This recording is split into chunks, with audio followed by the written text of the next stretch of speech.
તો સુરતના ભટાર વિસ્તારમાં આવેલા સુમન પાર્થ આવાસમાં રહેવાસીઓમાં ભારે રોષ જોવા મળી રહ્યો છે.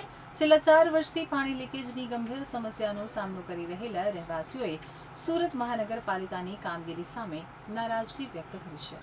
ભટારના આઝાદનગર નજીક આવેલા સુમન પાર્થ આવાસમાં છેલ્લા 4 વર્ષથી પાણી લીકેજની સમસ્યા યથાવત છે.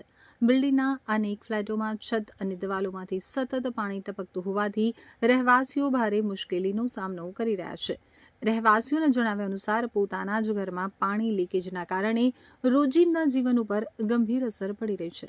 સતત ભેજ અને લીકેજને કારણે ફ્લેટોની સ્થિતિ ખરાબ થઈ રહી છે, જ્યારે બિલ્ડિંગની જર્જરિત હાલતને કારણે સ્ટ્રક્ચરલ સલામતી અંગે પણ સવાલો ઊભા થયા છે.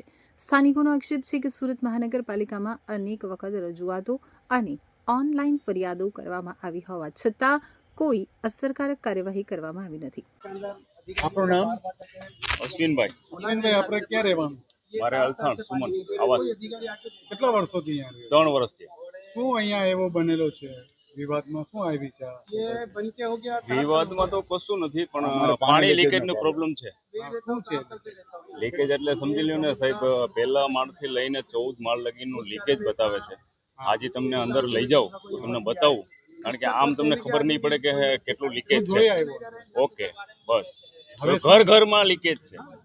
કોઈને છતમાંથી પાણી પડે છે, કોઈને બાથરૂમ ટોયલેટમાંથી પાણી પડે છે, કોઈને બાલ્કનીમાંથી પાણી પડે, બધાને પાણી પડે.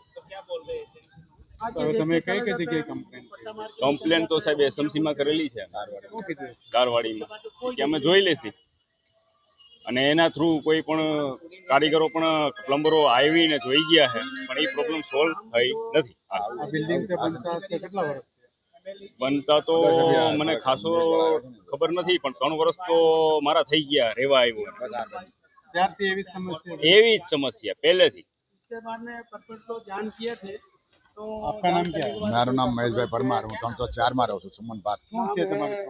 અમારે સાહેબ જ્યારથી રહેવા આવ્યા છીએ ત્યારથી અમારે પાણી લીકેજ છે, અને હું અત્યારે સોસાયટીનો પ્રમુખ છું. 2 મહિનાથી મેન્ટેનન્સ લેવા જાવ, 5 લાખ રૂપિયા પેન્ડિંગ મેન્ટેનન્સ છે. લેવા જાવી એટલે દરેક ફ્લેટ હોલ્ડર એમ કે છે અમારું પાણી લીકેજ બંધ કરાવો. સાહેબ અમે ક્યાંથી કરાવવાના? એક બાથરૂમનું રિપેરિંગનું અત્યારે 10,000નો ખર્ચ છે. 3 જગ્યાએ રિપેરિંગ કરાવી એટલે 30,000 રૂપિયા ખર્ચ ગરીબ માણસ ક્યાંથી આપે? અને અમે હપ્તા ભરે કે પછી આ રિપેરિંગ કરાવીએ. અમે એસએમજીમાં પણ જાણ કરેલી છે, તારવાડી પણ જાણ કરેલી છે, તો હજી સુધી કોઈ નિકાલ નથી આવ્યો.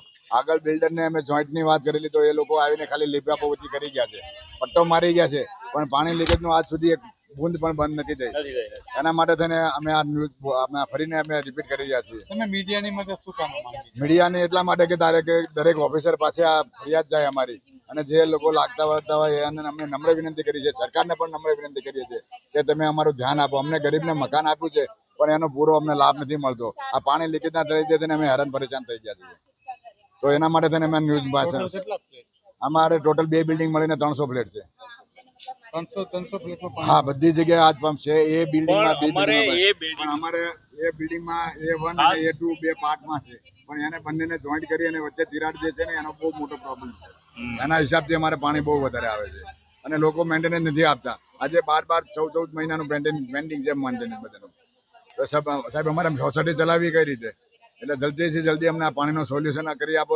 સરકારશ્રીને નમ્ર વિનંતી છે કે જે થતું હોય તે લાગતા વળગતાને તમે ફોન કરો, જે કરો તે, પણ અમને આ પાણીનું સોલ્યુશન કરી આપો. અધિકારીઓ સ્થળ મુલાકાત તો લે છે, પરંતુ સમસ્યાનો કાયમી ઉકેલ લાવવામાં નિષ્ફળ રહ્યા હોવાનું રહેવાસીઓનું કહેવું છે. રહેવાસીઓએ ચેતવણી આપી છે કે જો ટૂંક સમયમાં તેમની સમસ્યાનું નિરાકરણ નહીં આવે તો તેઓ રસ્તા ઉપર ઉતરી વિરોધ પ્રદર્શન કરશે. આ સમગ્ર મામલે એસએમસીની કામગીરી સામે સ્થાનિકોમાં ભારે રોષ અને નિરાશા જોવા મળી રહી છે. आपका नाम? मेरा नाम अंजू जयकिशन नाविक। आपका रहने का?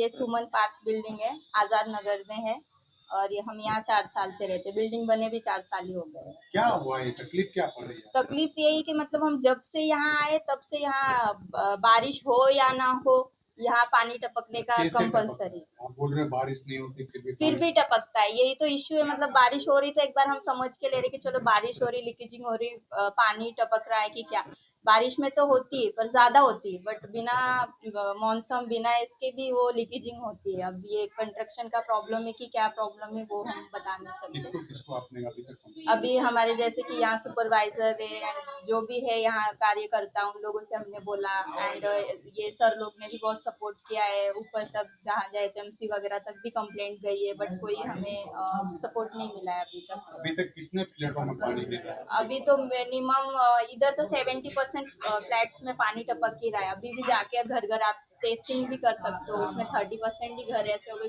जो थोड़े ठीक ठाक है। बाकी नीचे वाले ऊपर वाले और ऊपर वाले भी मतलब मीडियम सब जगह ही पानी टपक रहा है लगभग। किसी से भी पूछोगे तो मतलब है ही उनके घर में आपने प्रॉब्लम। कुछ एसएमसी में कुछ कंप्लेंट किए ना, जैसे कि हमारे मतलब जो सुपरवाइजर वगैरह जो यहाँ बिल्डिंग में सपोर्ट कार्य करता है उन लोगों ने कंप्लेंट भी दी है, HMC में भी कंप्लेंट दी है। मतलब हमसे जो हुआ है हमने सारा किया है। ऐसा नहीं कि हमने कोशिश नहीं किया है कि क्या नहीं किया है, बट हमने सब किया है जो भी है। बट हमें कोई सपोर्ट या कोई ये नहीं मिला अभी तक। जैसा है वैसा ही चल रहा है 4 साल से, आगे बता नहीं सकते क्या है कैसे। बस यही है कि सपोर्ट मिले कि जिसका है कोई सोल्यूशन निकले कि क्या है, ऐसा सब सपोर्ट मिले यही है।